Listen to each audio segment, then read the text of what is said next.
नमस्कार सभी को। मैं सरोज नेनीवाल, सहायक आचार्य समाजशास्त्र, राजकीय महिला पीजी महाविद्यालय झुंझुनू। छात्राओं,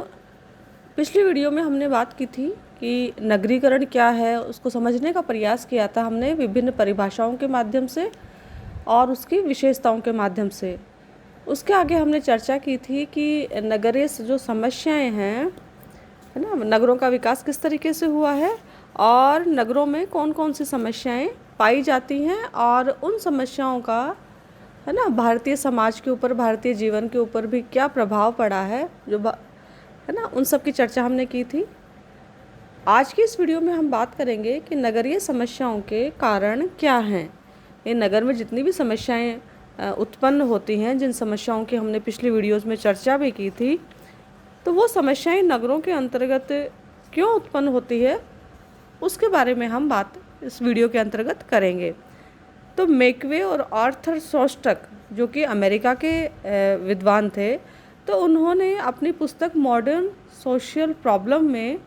अमेरिका के जो नगर थे उनकी 4 प्रमुख समस्याओं का उल्लेख किया था। और उन्होंने जो समस्याएं बताई थी, अमेरिका के नगरों की जो समस्याएं बताई थी उस वक्त, उन समस्याओं के संदर्भ में भारत के जो नगर हैं उनमें जो समस्याएं पाई जाती है उनको अपन विभिन्न पॉइंट्स के माध्यम से देखने का प्रयास करेंगे। सबसे पहले हम इसकी जो समस्याओं के कारण में है, सबसे पहला कारण हम लेते हैं प्रव्रजन यानी माइग्रेशन की।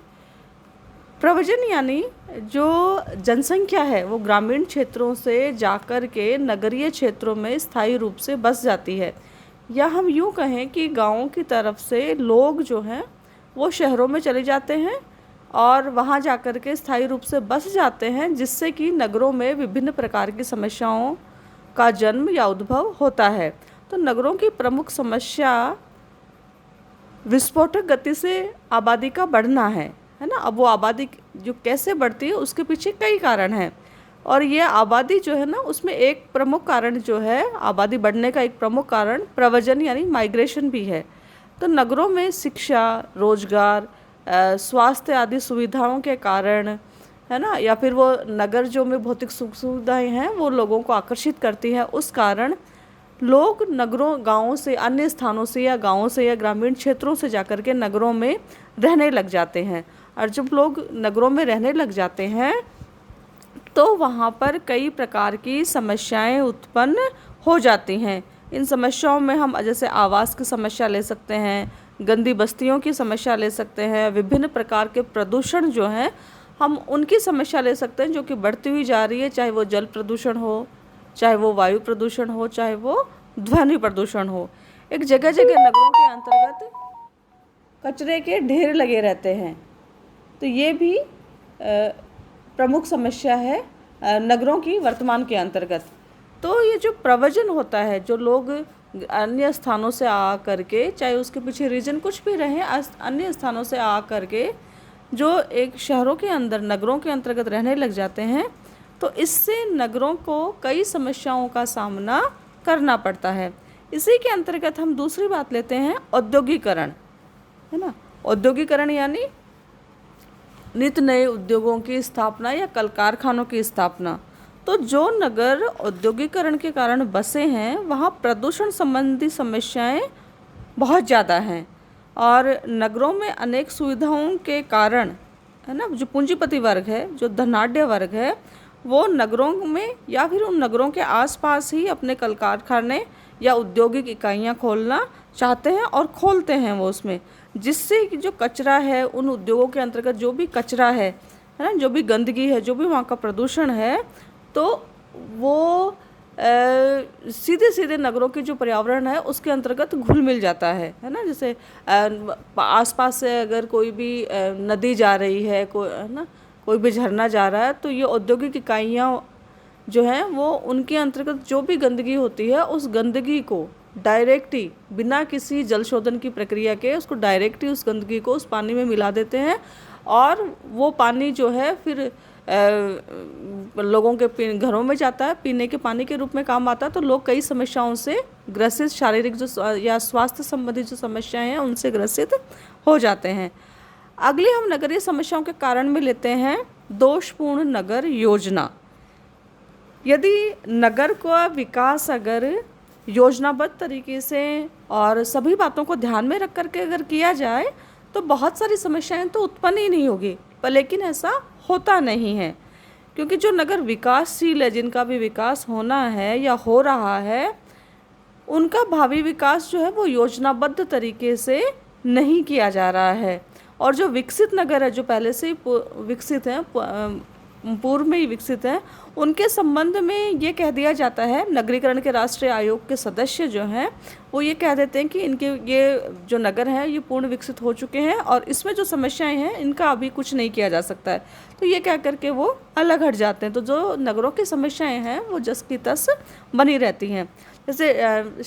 शहरों के अंदर अगर हम बात करें तो विभिन्न जो विभाग हैं उनमें आपस में तालमेल नहीं है, उनमें आपस में सामंजस्य नहीं है। तो हम देखते हैं कि कई बार सड़कें तोड़ी जाती है, सड़क बन जाती है ना। जैसे उदाहरण के रूप में अपन ये देख सकते हैं कि किसी भी नगर में या कस्बे में सड़क बन रही है, सड़क अपने आप में अच्छी तरीके से बन गई और कुछ टाइम बाद में ही उस सड़क को वापस तोड़ दिया जाता है। उसका कारण बताया जाता है कि अब यहाँ पानी का पाइप डालना है, या फिर पानी का पाइप डल जाता है, सड़क फिर पूरी तरीके से बन जाती है, फिर सड़क को तोड़ दिया जाता है। और कारण ज्ञात होता है कि अब टेलीफोन के तार डल रहे हैं या बिजली के तार डल रहे हैं, या कई बार गंदे पानी के निकास के लिए जो नालों की व्यवस्था की गई है कि वो पाइप डाले जाएंगे, इसलिए अब सड़क को वापस खोद दिया गया है। तो ये दोषपूर्ण नगर योजना है। होना तो ये चाहिए कि नगर से संबंधित विभिन्न नगर के विकास से संबंधित जो विभिन्न विभाग हैं उन विभाग के अधिकारियों में आपस में तालमेल होना चाहिए, आपस में उनको एक दूसरे की योजनाओं के बारे में पता होना चाहिए, ताकि सारी सुविधाओं के लिए जो भी आवश्यक कार्यवाही करनी है वो एक साथ ही की जाए। लेकिन ऐसा होता नहीं है। विभिन्न जो विभागों के जो अधिकारी होते हैं उनको एक दूसरे की क्या गतिविधियाँ, क्या योजनाएं चल रही हैं, उन योजनाओं की जानकारी का अभाव ही होता है, और जिससे कि बनी बनाई सड़क को बार बार तोड़ा जाता है। तो एक कारण तो ये भी है। और दूसरा हम बात कर सकते हैं इसी के अंतर्गत की जो प्रतिभाशाली या जो प्रभावशाली व्यक्ति है, प्रभावशाली व्यक्ति वो है जो कि या तो बहुत अच्छी राजनीतिक पहुंच रखते हैं या फिर जो बहुत ही धनाढ्य वर्ग है ना। तो ये प्रभावशाली व्यक्ति है वो अपने स्वार्थों के कारण, है ना, इनके खुद के तुच्छ स्वार्थ होते हैं, तो उन स्वार्थों के कारण घनी आबादी में प्रदूषण फैलाने वाले कारखाने या उद्योग धंधे खोल लेते हैं। क्योंकि इनके पास पैसा होता है, राजनीतिक पहुंच होती है, तो ये जो उच्च अधिकारी है उनसे मिली भगत करके अपने पक्ष के अंदर नीतियाँ बनवा लेते हैं और कागजों के ऊपर अपने पक्ष के अंदर कार्यवाही करवा लेते हैं। तो अब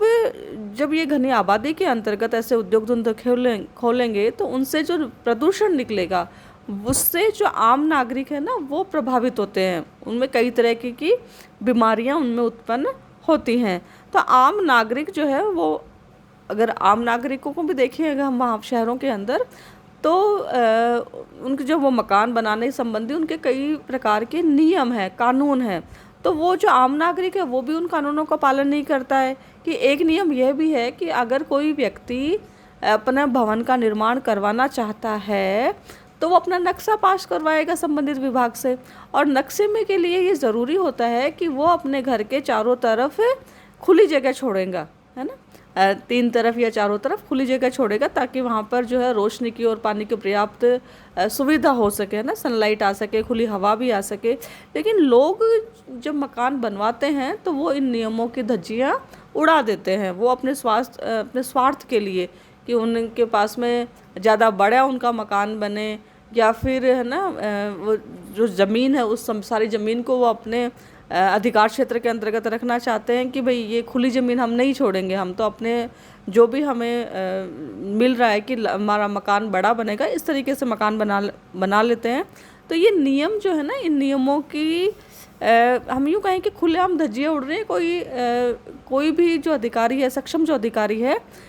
उस तक ये शिकायत पहुंच ही नहीं पाती है कि भाई अब जो लोग हैं वो नियमों का और कानूनों का पालन नहीं कर रहे हैं। और अगर हम देखें तो शहरों के अंदर जो श्रमिक जो वर्ग है, जो गरीब वर्ग है या श्रमिक वर्ग है, है ना, जो वहाँ पे रहते हैं, जो खुले में रहते हैं, उनके आवास की सुविधा के ऊपर कोई ध्यान नहीं रखा जाता और ध्यान नहीं दिया जा रहा है। तो इससे क्या होता है, इससे गंदी बस्तियाँ या मलिन बस्तियों का उदय हो रहा है, या फिर उनके मलिन बस्तियों की संख्या जो है वो दिन प्रतिदिन बढ़ती जा रही है। तो इस प्रकार से नगरों की समस्याओं का प्रमुख कारण